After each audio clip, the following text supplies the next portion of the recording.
Hello friends, I'm Shantanu, your coach, and today we are going to cover important chapter. The name is residential status. तो सबसे पहले अभी तक जो आपने देखा है, समझा है, उसको एक बार रिकैप कर लेते हैं.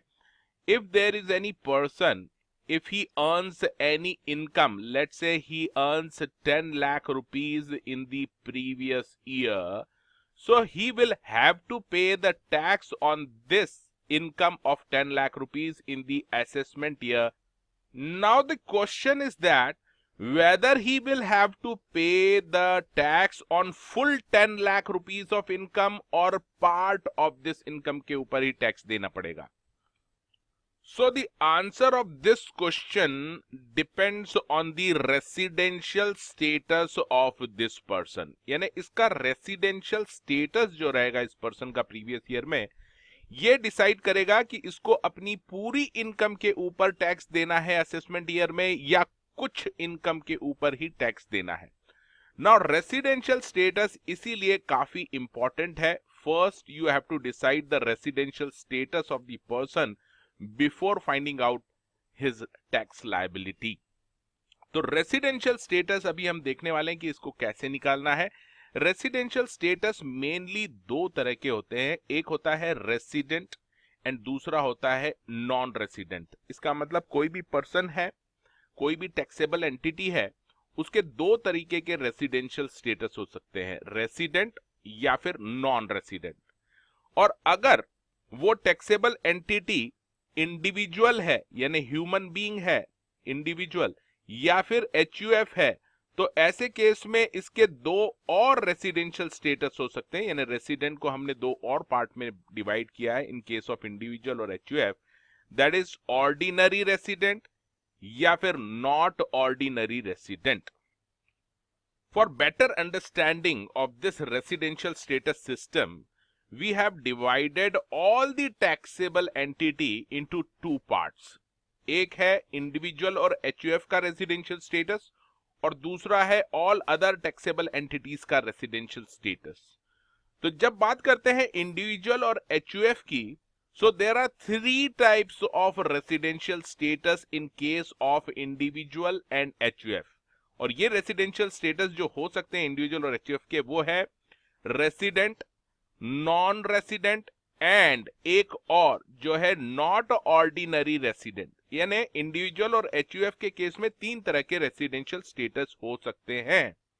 अब बात करते हैं ऑल अदर टैक्सेबल एंटिटीज. इनके केवल दो ही तरह के रेसिडेंशियल स्टेटस होते हैं. दैट इज या तो ये रेसिडेंट होंगे या फिर नॉन रेसिडेंट होंगे. For example firm, AOP, association of person और बॉडी ऑफ इंडिविजुअल या तो रेसिडेंट होंगे या नॉन रेसिडेंट होंगे. इसी तरह से कंपनी का जो रेसिडेंशियल स्टेटस हो सकता है वो या तो रेसिडेंट होगा या नॉन रेसिडेंट होगा. एंड एवरी अदर पर्सन का जो रेसिडेंशियल स्टेटस हो सकता है या तो रेसिडेंट होगा या नॉन रेसिडेंट होगा. Now let's see the features of residential status. एक एक करके इसके फीचर्स देखते हैं. सबसे पहली बात जो आपको ध्यान रखनी है, you have to find out the residential status of a person for each assessment year. यानी हर असेसमेंट ईयर में आपको पर्सन का रेसिडेंशियल स्टेटस पहले निकालना होगा. दूसरा ये कहते हैं कि different residential status for same assessment year is not possible.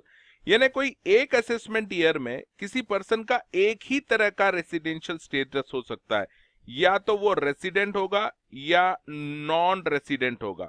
और अगर पर्सन या इंडिविजुअल है तो ये या तो फिर ऑर्डिनरी रेसिडेंट होगा या नॉट ऑर्डिनरी रेसिडेंट होगा या फिर नॉन रेसिडेंट होगा.